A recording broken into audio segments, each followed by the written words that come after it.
मोहिनी, दुनिया की superstar singer, ने कल रात एक शानदार कॉन्सर्ट किया था। भीड़ दीवानी हो रही थी, लाइट्स चमक रही थीं और हर कोई मोहिनी के गानों पर झूम रहा था। कॉन्सर्ट के बाद मोहिनी अपने कमरे में आराम करने चली गई। कमरे के बाहर ढेर सारे फैंस जमा थे, बस एक झलक पाने के लिए।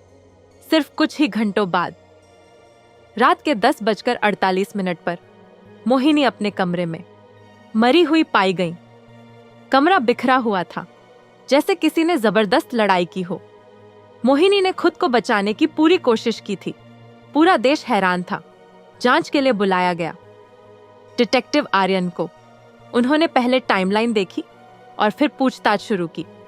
बाहर इंतजार कर रहे थे 3 फैंस, जो शो के बाद मोहिनी से मिलने कमरे में गए थे। 3 फैंस को अंदर जाने का मौका मिला, एक एक करके। आर्यना ने सबसे पहले बात की। फैन एक से, एक महिला। वो बोली, मैं रात के 10:44 पर अंदर गई थी। हमने थोड़ी बात की, सेल्फी ली और मैं बाहर आ गई। फिर आया नंबर। फैन 2 का, एक महिला जो मां थी।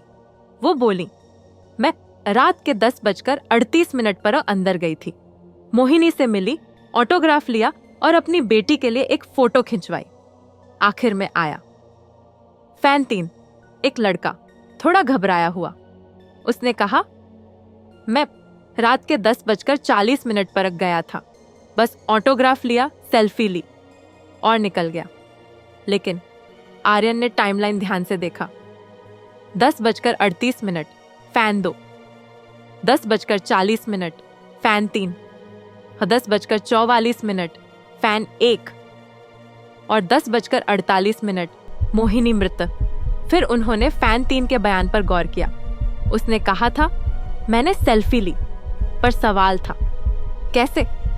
अगर वो 10:40 पर मिला था और फैन 1 उसके बाद 10:44 पर आई और मोहिनी 10:48 तक जिंदा थी, तो क्या फैन 3 ने झूठ बोला? नहीं, झूठ तो आना फैन 1 ने बोला था। उसने कहा, हमने सेल्फी ली, पर ऐसी कोई सेल्फी मिली ही नहीं। और वही आखिरी इंसान थी जिसने मोहिनी को जिंदा देखा। उसके पास समय भी था, मौका भी और शायद वजह भी। डिटेक्टिव आर्यन समझ चुके थे। मोहिनी की हत्यारी फैन 1 थी। एक रात जो संगीत से भरी थी, वो खत्म हुई एक रहस्यमयी कत्ल के साथ।